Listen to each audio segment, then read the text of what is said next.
Hello সবাই কেমন আছেন? আশা করি আপনি সবাই অনেক ভালো আছেন। তো আজকে আসলাম একটা নতুন ভিডিও নিয়ে। আজকে ভিডিওটা মূলত খুবই ইন্টারেস্টিং, কারণ হলো কি, আজকে যে ভিডিওটা আমি দেখাবো সেটা হলো যে আমি অনেকবার এই প্রবলেমটা ফেস করছি। আশা করি আপনারা এই প্রবলেমটা ফেস করেছেন বলে আজকে আমার এই ভিডিওটা দেখার জন্য আসছেন। তো হ্যাঁ ভিউয়ার্স, দেখতে পাচ্ছেন আমার এখানে কিন্তু দুইটা হোয়াটসঅ্যাপ আছে, একটা হোয়াটসঅ্যাপ আর একটা হচ্ছে হোয়াটসঅ্যাপ বিজনেস। তো হোয়াটসঅ্যাপটা কিন্তু আমার অলরেডি লগ ইন করা আছে, একটা অ্যাকাউন্ট আছে এখানে আমার, এটা হচ্ছে একটা সিমে, আর আরও একটা সিমে, সেটার জন্য আমি হোয়াটসঅ্যাপ বিজনেসটা ডাউনলোড করছি। তো এখানে আমি অ্যাকাউন্টটা খুলতে চাই। তো খোলার সময় হয় কি, অনেক সময় দেখা যাচ্ছে যে আমি নাম্বার দিচ্ছি, কিন্তু ওই যে ওটিপি নাম্বারটা আসে সেই ওটিপি নাম্বারটা আসতেছে না। ঠিক আছে, তো এই সমস্যার সমাধান কিভাবে করবেন সেটা আমি দেখাবো। এটা কিন্তু 100% কাজ করবে। আর এটা আমি এর আগে অনেকবার করছি, ঠিক আছে, এই প্রবলেমে পড়ছি। তো আমি ভাবলাম যে এই প্রবলেম যাতে আর অন্য কেউ না পড়ে, সেই জন্য ভিডিওটা করি। তো সেই জন্য মূলত ভিডিওটা করা। আর আশা করি আপনারাও এই ধরনের সমস্যার সম্মুখীন হয়েছেন। তবে আরও একটা কথা বলে রাখি, এটা কিন্তু সবার ফোনে এভাবে হয় না। অনেকের ফোনে কিন্তু ওটিপিটা চলে আসে, আর অনেকের ফোনে কিন্তু ওটিপিটা আসে না। তো ওটিপি আসে না, আচ্ছা আমি প্রথমত নাম্বারদের দেখাই। তো আমি যেহেতু বাংলাদেশ থেকে, তো বাংলাদেশে আমি এখান থেকে সিলেক্ট করলাম।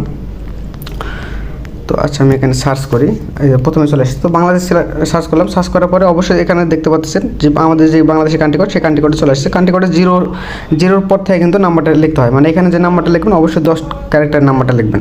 যেহেতু 11 ক্যারেক্টার হয়, তার ভিতরে 0 এখানে আসে। তো আমি নাম্বারটা লিখতেছি 6741। তো আমি এখানে নাম্বার দিলাম। নাম্বার দেওয়ার পরে এই যে নেক্সট বাটন আছে, নেক্সট বাটন যদি আমি প্রেস করি, তো দেখেন এখানে কিন্তু আরেকটা পেজ আমাকে নিয়ে চলে যাবে। সেখানে কি বলবে, কারেন্ট নাম্বার ইয়েস। তো আমি ইয়েস প্রেস করলাম। ইয়েস প্রেস করার পরে এখানে দেখতে পাচ্ছেন উপরে লেখা যাচ্ছে যে ভেরিফাইং ইওর নাম্বার। আমার নাম্বারটা ভেরিফাই করবে। সেটা কীভাবে করবে, একটা SMS নাম্বারের মাধ্যমে। তো আমার এই নাম্বারটা কিন্তু দেখেন অলরেডি চলে আসছে। সেটা হলো কি 961752। তো এটা কিন্তু অলরেডি আমার ঢুকে গেল।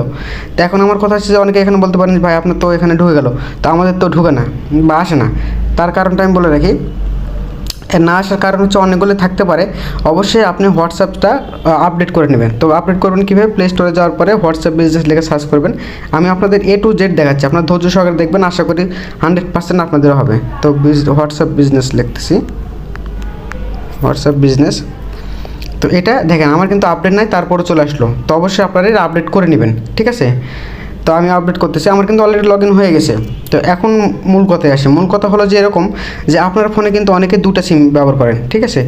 তো প্রথম সিমে দেখা যাচ্ছে যে আপনার কোনো একটা অ্যাকাউন্ট খোলা আছে, বা আমার হচ্ছে প্রথম সিমে যে অ্যাকাউন্টটা খোলা ছিল সেটা হচ্ছে হোয়াটসঅ্যাপের, আর হোয়াটসঅ্যাপ বিজনেসেরটা ছিল 2 নম্বর সিমে। তো 2 নম্বর সিম থেকে যখন আমি ওটিপিটা পাঠাচ্ছিলাম, তখন কিন্তু ওটিপিটা ওইভাবে আসতেছিল না, ঠিক আছে। তো আমি যখন সিমের স্লটটা পরিবর্তন করে 1 নম্বর সিমে যখন এই নাম্বারটা দিলাম, তখন কিন্তু আমার দেখেন সহজে ওটিপিটা চলে আসলো।